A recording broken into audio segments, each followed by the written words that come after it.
Hello students, good morning. You are heartily welcomed in today's session. Today we are going to deal with one of the most important contents, that is figures of speech, अलंकार. Exam point of view ये बड़े important है.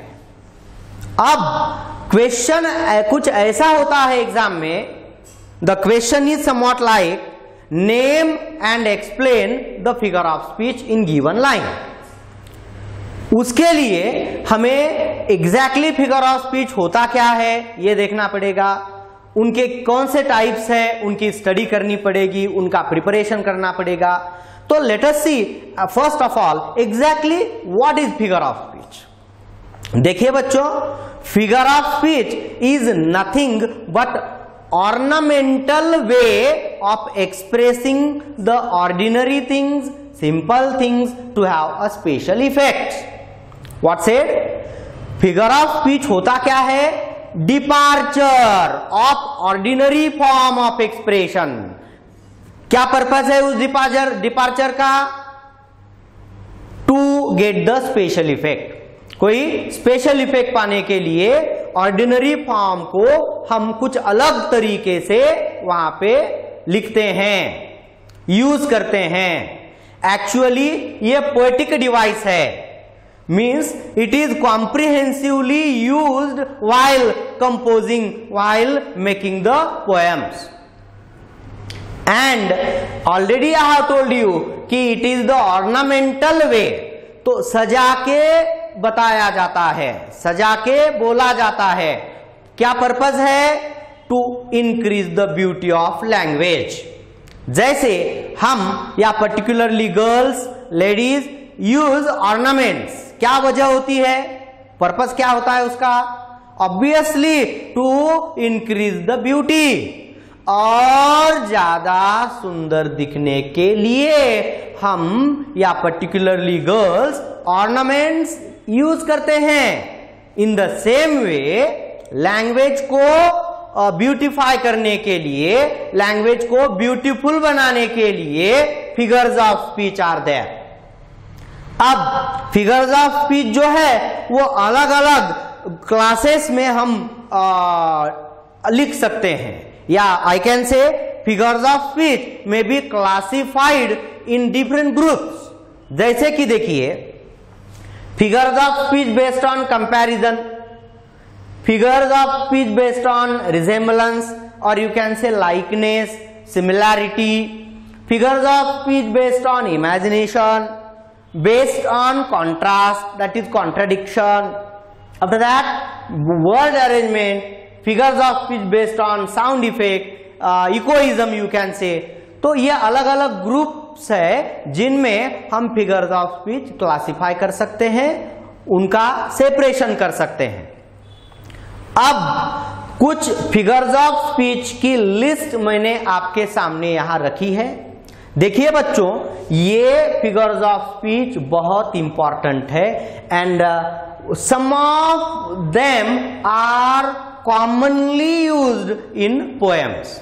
अब कौन कौन से figures of speech है जो कि आपको देखने हैं, सीखने हैं? देखिए, the first figure of speech I have mention here is simile, another is metaphor, personification, apostrophe, hyperbole.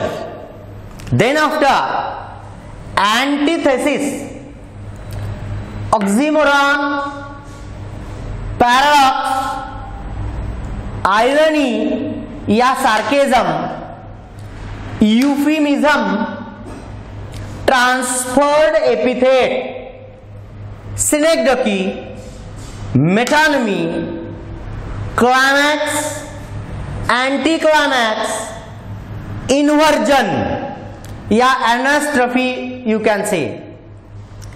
Alliteration, उससे रिलेटेड है consonance, assonance. After that, onomatopoeia. After that, repetition. Don't say repetition, that is repetition. Related है refrain. After that, tautology, liturgies, pun, ambiguity. ये दो similar है, थोड़ा difference है, देखेंगे afterwards. Next, आर्केइज्म. देखिए बच्चों, इनमें से कुछ ऐसे फिगर्स ऑफ स्पीच है जो कॉमनली हमारे पोएम्स में यूज किए गए हैं. अब जो exam point of view important है, एटलीस्ट उतने फिगर्स ऑफ स्पीच का एक्सप्लेनेशन विथ एग्जाम्पल्स हमें सीखना है, ध्यान में रखना है. अब one by one, step by step, एक एक करके फिगर्स ऑफ स्पीच हम सीखते हैं, उनका एक्सप्लेनेशन देखते हैं विथ एग्जाम्पल्स. ठीक है बच्चों, नाउ लेट अस कंटिन्यू. अब देखिए students, we are going to discuss some of the important figures of speech, important regarding our board examinations you can say. The first figure of speech is simile. What said? Simile. In simile there is comparison. You can say direct comparison using the words as, like, or so. And here the two objects which are compared, they are of different category, they are of different types. देखिए क्या ध्यान में रखना है आपको. In simile, there is direct comparison using as, like, or so between two objects of different kinds having at least one similarity, one likeness. ऐसे दो भिन्न जाति के objects are compared in simile. कुछ एग्जाम्पल्स देखिए. Look at the first example. Madhuri's face is like the moon. इस example में क्या हुआ है देखो, माधुरी का चेहरा ये पहला ऑब्जेक्ट है, द मून ये दूसरा ऑब्जेक्ट है. एक्चुअली बोथ आर ब्यूटीफुल, ये इंडिकेट करना है हमें. अब वो इंडिकेट करने के लिए हुआ क्या है देखो, Madhuri's face is directly compared with moon using the word like. Hence, this is the example of simile. माधुरी बहुत सुंदर दिखती है, ऐसा न कहते हुए लैंग्वेज को और इफेक्टिव बनाने के लिए वहां पर हमने ये सिमिली का यूज किया है. दूसरा एग्जाम्पल देखिए. Shivaji was fighting like a lion. देखिए कि यहां पर क्या हुआ है, पहला ऑब्जेक्ट है शिवाजी, दूसरा ऑब्जेक्ट है लायन. दोनों ब्रेव होते हैं, ये हमें बताना है. अब similarly both are brave, both were brave, ऐसा कुछ न कहते हुए हमने सिमिली कैसे यूज की है देखो. Shivaji was fighting like a lion. These two objects are of different kinds. एक तो ह्यूमन बीइंग है, दूसरा एनिमल है, डिफरेंट टाइप्स के ऑब्जेक्ट्स है, वो कंपेयर किए हैं using like. Hence there is simile. दूसरा एग्जांपल, तीसरा एग्जांपल देखिए. Camel is like the ship of desert. दोनों ट्रांसपोर्टेशन के लिए यूज किए जाते हैं, ये सिमिलैरिटी है, उसमें सिमिलैरिटी कंपेयर की गई है. Camel and ship, these are the two different objects.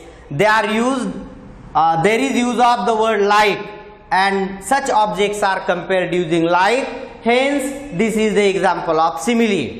Fourth example देखिए. Neha is as beautiful as a flower. Neha, flower, दो objects है. They are of different types, different category, and here is use of like. Both are beautiful, ये indicate करने के लिए हमने यहां पर सिमिली यूज की है. Neha is as beautiful as a flower. Fifth example देखिए. My love is like a red red rose. The first object is love and another is rose.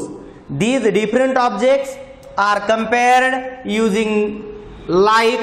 Hence there is simile. देखिए simile में ध्यान में क्या रखना है आपको, explanation, comparison between two objects of different kinds having at least a similarity, और वो सिमिलैरिटी कौन सी है वो लिखकर आपको एक्सप्लेनेशन कंप्लीट करना है। देखिए इतने सारे एग्जाम्पल्स मैंने आपको बताए हैं, ऐसे एग्जाम्पल्स एग्जाम में आएंगे, ऐसे पोएटिक लाइन देकर आपको नेम एंड एक्सप्लेन करना है फिगर ऑफ स्पीच। ठीक है बच्चों, सेकेंड फिगर ऑफ स्पीच देखिए, metaphor. What is that? Metaphor. अब मेटाफर भी कंपैरिजन पर आधारित फिगर ऑफ स्पीच है। I said it is the figure of speech based on comparison, indirect comparison. Here in metaphor होता क्या है, the two objects which are compared, they are definitely obviously of different kinds. दो भिन्न जाति के अलग प्रकार के ऑब्जेक्ट्स कंपेयर किए गए हैं, बट कैसे? Considering that the two objects which are compared are not two, they are one, they are not different, they are same। Forcefully ऐसे कंसिडर किया जाता है, इसे इम्प्लाइड सिमिली कहते हैं। क्या कहा मैंने? Implied simile. यहां पर मैंने लिखा है इम्प्लाइड सिमिली। तो कुछ एग्जाम्पल्स देखिए, समझ में आएगा। पहला एग्जाम्पल है Madhuri's face is the moon. अब एवरी सिमिली में be converted into metaphor and vice versa. यहां पर हुआ क्या है, माधुरी बहुत सुंदर दिखती है ऐसा न कहते हुए यहां Madhuri's face and moon, these two different objects are compared. कैसे कंपेयर किए हैं? जैसे दो ऑब्जेक्ट्स भिन्न डिफरेंट है ही नहीं, एक ही है ऐसा समझा है वहां पर। तो ये है मेटाफर। दूसरा एग्जांपल देखिए, Shivaji was a lion in fighting. अब वो लायन जैसा नहीं है, लायन ही है ऐसा यहां पर समझा है। तो ये Shivaji and lion, these two different objects are compared in such a way that they are considered same one, not different। third example देखिए, camel is the ship of desert। again camel, ship, these two different kinds of objects यहां पर compare किए हैं। Comparison करते वक्त दोनों objects मानो एक ही है ऐसा फोर्सफुली कहा गया है। This is metaphor. Next example देखिए, Neha is as beautiful as flower. यहां पर हमने सिमिली में एग्जांपल लिया था, अब उसको मैंने यहां कन्वर्ट किया है मेटाफर में। Neha is a flower, flower जैसी नहीं है, फ्लावर ही है, इतनी सुंदर है।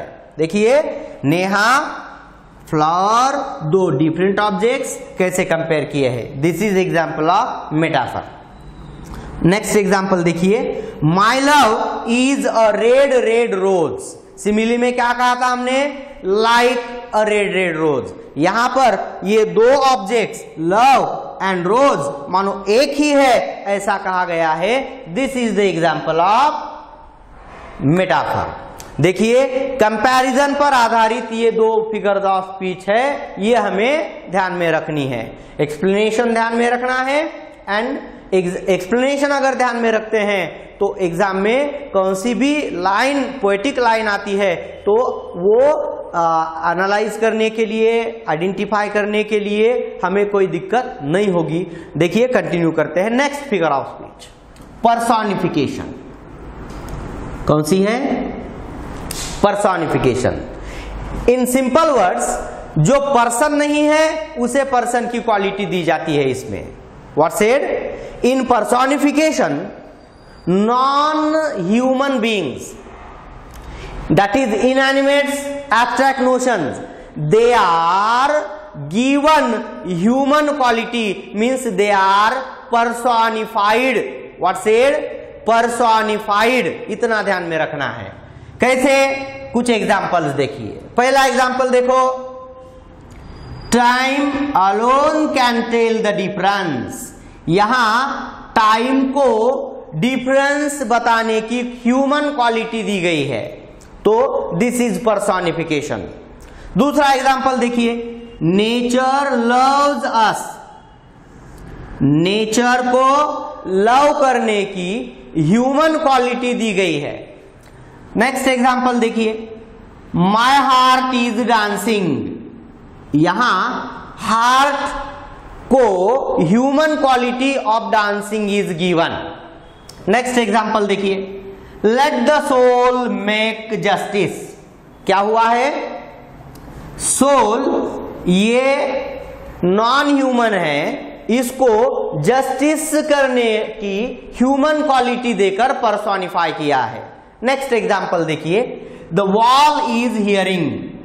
वॉल को हियर करने की ह्यूमन क्वालिटी दी गई है, that is wall is personified by giving human quality. Next देखिए, winter had called them. Winter को ह्यूमन क्वालिटी देकर पर्सोनिफाई किया गया है। नेक्स्ट एग्जाम्पल देखिए, the moon was looking at me. Moon को लुक करने की, देखने की ह्यूमन क्वालिटी देकर मून इज पर्सोनिफाइड। एक्सप्लेनेशन क्या लिखना है? Dash dash is personified by giving human quality dash dash. इतना लिखना है। नेम, पर्सोनिफिकेशन, एक्सप्लेनेशन, इतनी एक लाइन ध्यान में रखनी है। ठीक है, आगे देखिए नंबर 4, एपोस्ट्रोफी। अब एक्चुअली एपोस्ट्रोफी जो है ना, ये स्पेशल टाइप ऑफ पर्सोनिफिकेशन है। मतलब जैसे पर्सोनिफिकेशन में हुआ है वैसे ही यहां पर होने वाला है, लेकिन कुछ अलग है, कुछ डिफरेंट तरीके से होने वाला है। कैसे? देखिए, in apostrophe dead person, person in his absence और any non living thing is directly addressed. क्या होता है? एपोस्ट्रोफी में कोई डेड पर्सन या जो पर्सन हमारे सामने नहीं है या कोई निर्जीव वस्तु, उनसे डायरेक्ट डायलॉग किया जाता है, उनको डायरेक्ट एड्रेस किया जाता है। कैसे? एक एग्जाम्पल देखिए, आपके घर पर एक दीवार है, उस पर एक फोटो है, फोटो फ्रेम है, और आपकी मां उस फोटो से बात कर रही है। क्या बात करती है? फोटो है आपके दादाजी की, जो इस दुनिया में अब नहीं है, उनसे आपकी माताजी बात कर रही है, डेड पर्सन से। कैसे बात कर रही है? देखो, देखिए, मैंने आपसे कहा था कि इसका ज्यादा लाड प्यार मत करो, ये जो है बिगड़ जाएगा, मेरी सुनते नहीं थे। अब देखो कैसे झगड़े कर रहा है, पढ़ाई भी नहीं करता है, अब डांटो, अब मेरी तो नहीं सुनता है, अब आप ही कुछ बोलो। क्या हो रहा है? Direct interaction with the person जो इस दुनिया में है ही नहीं। तो ऐसे डेड पर्सन से, या कोई पर्सन हमारे सामने नहीं है, जैसे हम डरे हुए हैं, अकेले हैं, तो उस वक्त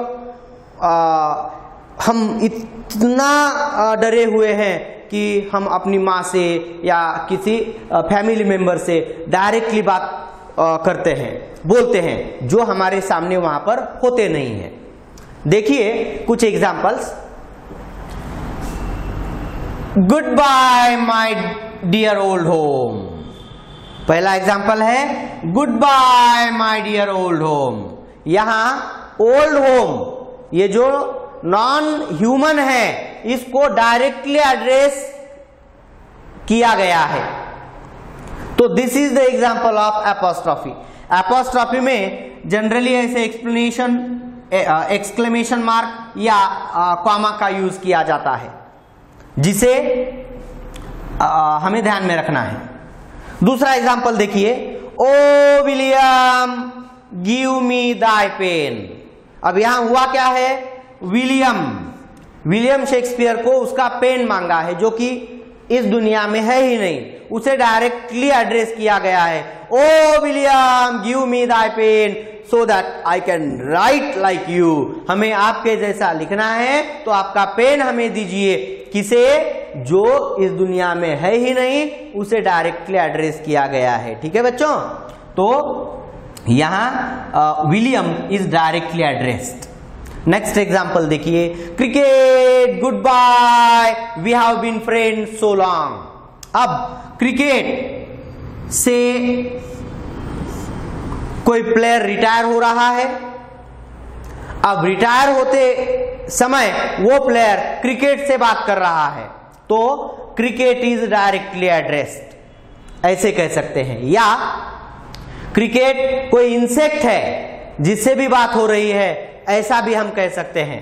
तो cricket is directly addressed. Next, little brook sing your farewell song for us. तो ब्रुक, ये पानी का ब्रुक है जिससे बात डायरेक्टली की गई है, डायरेक्टली इसको एड्रेस किया गया है। तो this is the example of apostrophe. Next, O liberty where are thy wings. O liberty where are thy wings. Liberty, आज इतना माहौल खराब हो गया है कि आज हमें फ्रीडम दिख ही नहीं रहा है। तो पोएट लिबर्टी से बात कर रहा है, कह रहा है ओ लिबर्टी हमें बताइए कि आपके पंख, आपके पर कहां गए। तो लिबर्टी है ही नहीं, ऐसा पोएट को हमें बताना है। तो लिबर्टी, इसको डायरेक्टली एड्रेस किया गया है। तो एपोस्ट्रोफी में ध्यान में रखना क्या है, ये सिर्फ एक लाइन का explanation. Dead person, person in absence और नॉन लिविंग थिंग, इनको इज डायरेक्टली एड्रेस्ड। ठीक है। Next figure of speech, hyperbole. What said? Hyperbole. Hyper मतलब ज्यादा, बढ़ा चढ़ाकर बोलना। तो इट्स वेरी क्लियर कि हाइपरबली में क्या होता है, एग्जैजरेटेड स्टेटमेंट होता है। There is exaggerated statement, over statement for the sake of emphasis, for the sake of special effect. ध्यान में क्या रखना है, ये सिर्फ इतना एक वर्ड ध्यान में रखो, एग्जैजरेटेड स्टेटमेंट। जैसे एग्जांपल देखो, he wept an ocean of tears. देखो क्या हुआ है, वो बहुत दुखी हुआ है। अब ये ऐसे न कहते हुए यहां पर पोएट ने यूज कैसे किया है किसी पोएम में, he wept an ocean of tears. इतना रोया, इतना रोया, कितना? समुंदर के आंसू रोया, मतलब समुंदर जितना पानी आंखों से बह गया। Is that possible? एक्चुअली नहीं, लेकिन ये एग्जैजरेटेड स्टेटमेंट है, बढ़ा चढ़ाकर कहा गया है। दूसरा एग्जांपल देखिए, I have told you 1000 times. किसी को गुस्सा करते वक्त हम बोलते हैं I have told you thousands of times, 1000 बार बोला, फिर भी नहीं समझते।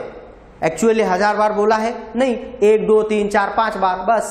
तो हम यहां पर ओवर स्टेटमेंट कर रहे हैं, एग्जैजरेटेड स्टेटमेंट कर रहे हैं।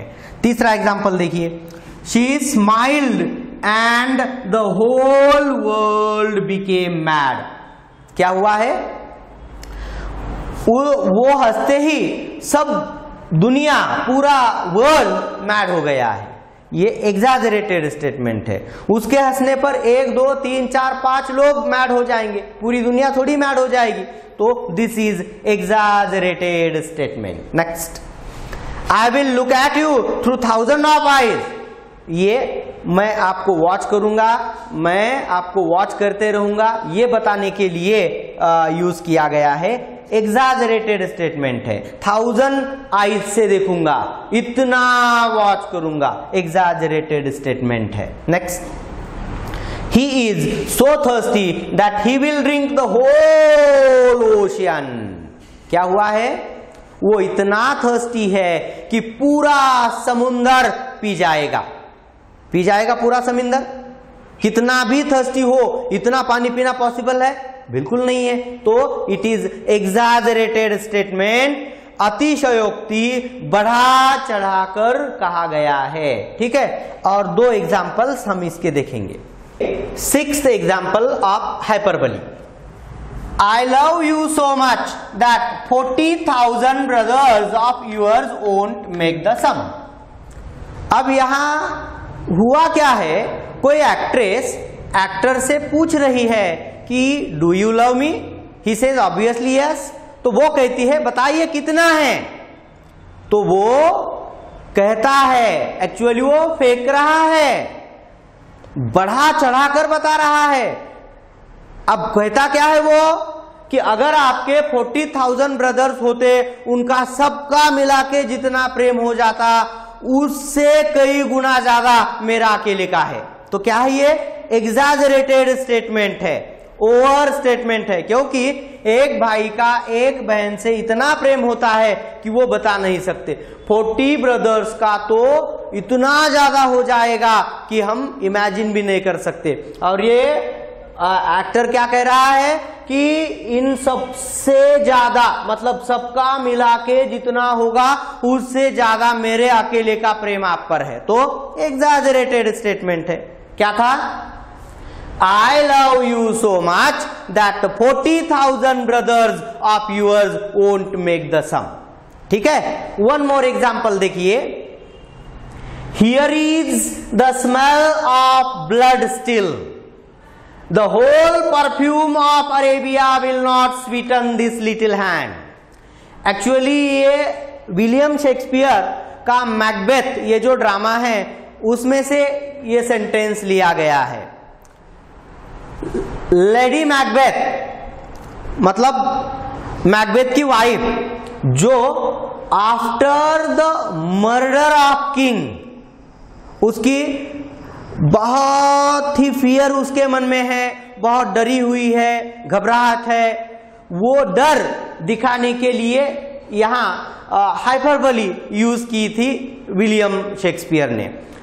कैसे एक्सप्लेन, मतलब कैसे एक्सप्लेन करेंगे इसको हम देखिए।